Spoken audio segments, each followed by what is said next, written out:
Complete with star Jonathan Pryce, who plays a Franco-Vietnamese pimp in the show, the hit musical Miss Saigon was due to open on Broadway in April of next year. Then, earlier this month, the American Actors Union Equity banned Jonathan Pryce from appearing. His part must be played by a genuine Asian, they said, not by a Caucasian yellowed up to look like one. Miss Saigon's producer Cameron McIntosh responded in a way that may have surprised American Equity, but did not surprise those who know him well over here. Even though advance taking over there exceeded $15 million, he simply pulled the show out of New York. He would produce Miss Saigon his way, and that, he went on to say, included having Jonathan Pryce in it. That meant American Equity now had to put up or back down. They backed down. The Council of Actors' Equity approved the application for Jonathan Pryce to appear in the Broadway production of Miss Saigon.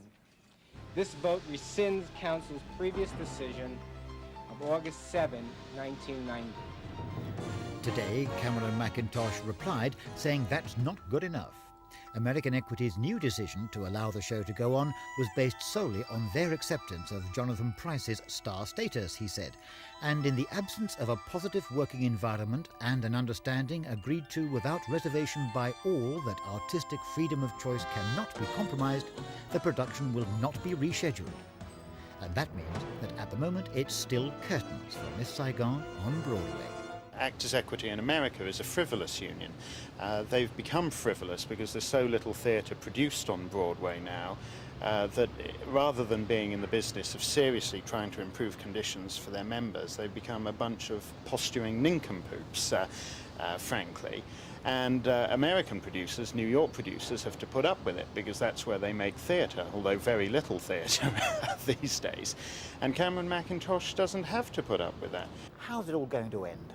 Well, it's going to end in tears for Broadway because Broadway badly needs Miss Saigon.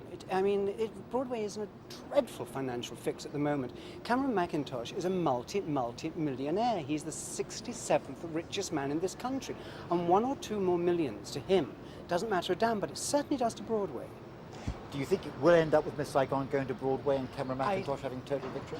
Yes, I do think in the end that in fact the actors and the producers of Broadway will make it happen because it has to happen.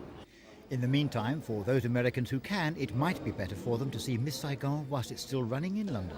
Christopher Rainbow for Thames News.